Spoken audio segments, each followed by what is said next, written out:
Alors, pourquoi un homme devient-il évitant? Les comportements évitants trouvent généralement leurs racines dans des expériences passées ou des schémas relationnels appris. Comprendre ces raisons peut vous aider à interpréter ces actions et à ajuster vos attentes et vos réactions. Voici alors ce qu'il faut savoir si vous êtes avec un homme évitant.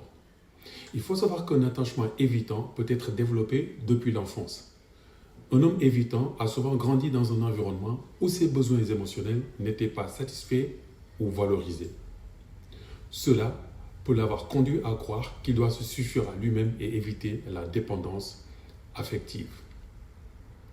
Cela peut également venir d'une peur de la vulnérabilité. Pour un homme évitant, se montrer vulnérable est perçu comme une prise de risque. Il peut craindre que s'ouvrir à quelqu'un le rende trop dépendant ou exposé à une éventuelle souffrance. Ou peut-être qu'il a un besoin exacerbé d'indépendance. Vous savez, les hommes évitants valorisent souvent leur liberté et leur autonomie au point de considérer l'intimité émotionnelle comme une menace pour leur espace personnel. On peut également développer un attachement évitant quand nous avons été victimes d'expériences relationnelles négatives.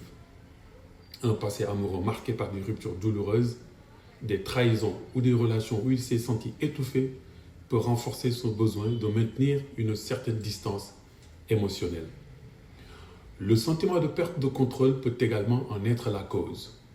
Pour un homme évitant, l'intimité peut être synonyme de perte de contrôle sur ses émotions ou même sur sa vie. Il va alors éviter les situations où il se sent contraint ou obligé de répondre aux attentes émotionnelles de son partenaire. Certains hommes m'ont avoué que leurs croyances négatives sur les relations ont causé cette réticence au lâcher-prise. Certains hommes évitants perçoivent les relations comme des sources de complications ou de douleurs, ce qui les pousse à minimiser l'importance de l'intimité émotionnelle dans le but de se protéger. Enfin, en comprenant ces motivations et les craintes d'un homme évitant, vous serez mieux armé pour naviguer dans la relation avec patience et surtout bienveillance. La prochaine étape consistera à explorer des stratégies pratiques pour encourager l'ouverture et bâtir une connexion plus profonde avec un homme évitant. Abonnez-vous pour garder contact et disons-nous à très vite.